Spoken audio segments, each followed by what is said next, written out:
आज से 6-7 साल पहले इसी घर में जहां आप आज हैं, इसी घर में हम 3 मित्रों ने, अरविंद ने, मैंने और मनीष ने एक भ्रष्टाचारी आंदोलन के बारे में सपना देखा था जो हम रामलीला मैदान तक लेकर गए। अभी 3-4 दिन पहले एक चुनाव से पहले आए हुए लोकतांत्रिक जनवादी पार्टी लोजपा से आए हुए एक विधायक ने मेरे बारे में कहा कि मैं बीजेपी का एजेंट हूँ। मुझे लगा कि अगर यही बात उसने मेरे मित्र अरविंद के बारे में या मनीष के बारे में कही होती तो वो 10 मिनट में हमें पार्टी में बाहर निकाल दिया जाता, उस पर कार्रवाई होती। लेकिन उसने जब कल भी दोबारा ये बात कही तो मुझे समझ में आ गया। इस बीच में मेरी बात हुई, संजय आए, मनीष आए, अरविंद से बात हुई। मुझे लगा कि ये निकाल दिया जाएगा। कोई अगर ऐसी बात अरविंद के बारे में बोल दे तो हम सहन नहीं करेंगे, मनीष के बारे में बोल दे तो पूरी पार्टी सहन नहीं करेगी। विधायक कह रहे थे जी बिल्कुल निकलना चाहिए, कार्यकर्ता कह रहे थे।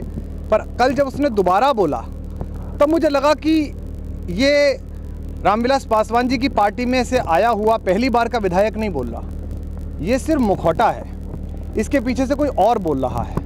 और तब मुझे याद आया कि लगातार 6 हार के बाद इस पवित्र आंदोलन के पेड़ में जो घुन लगी थी, जो कोटरी लगी थी, जिसके टिकट वितरण की वजह से, जिसके बयान दिलवाने की वजह से, जो सवाल मैंने उठाए थे अपने इंटरव्यूज़ में, उनकी वजह से हमारी पार्टी हारी, हमारा कार्यकर्ता का मनोबल क्षीण हुआ, हमारा कार्यकर्ता उपेक्षित हुआ। मुझे लगा कि शायद मैंने सही जगह हाथ रख दिया है, अब सही जगह बात आ गई है। मेरा कहना यह है कि अब कहा जा रहा है कि मैंने भी बयान दिए और मेरे एक वीडियो से काफ़ी नाराज़गी है, उससे सब नाराज़ हैं।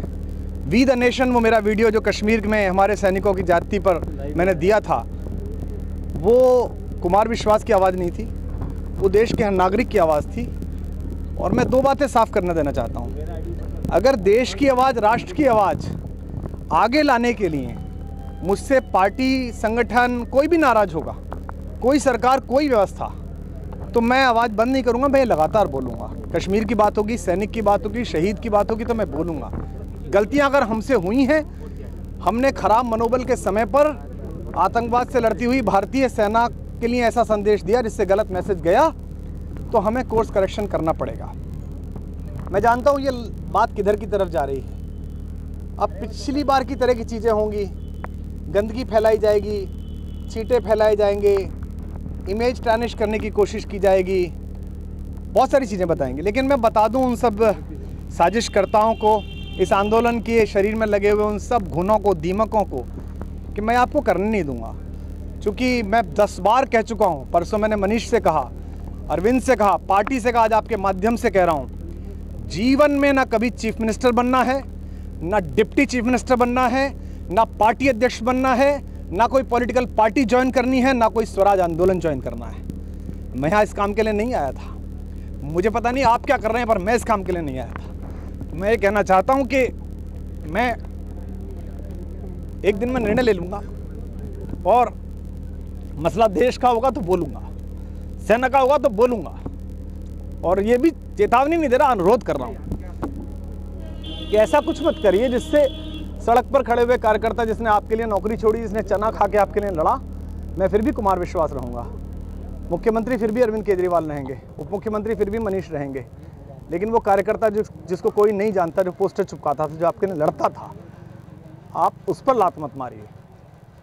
और ये भी कहना चाहता हूँ कि ये जो भी ये साजिशें नीचे कर रहे हैं, ये बला की साजिशें, ये पैतरे मेरे खिलाफ रायगा हैं। मैं तुम्हारे खेल का हिस्सा नहीं, मैं इस खेल का हिस्सा नहीं हूँ। मैं आज रात सोचूंगा, निर्णय लूँगा और जल्दी आपको बता दूंगा। लेकिन वी द नेशन के लिए, अपने वीडियो के लिए मैं किसी से माफ़ी नहीं मांगूंगा। सैनिक के सम्मान के लिए, राष्ट्र के सम्मान के लिए मैं किसी से माफ़ी नहीं मांगूंगा।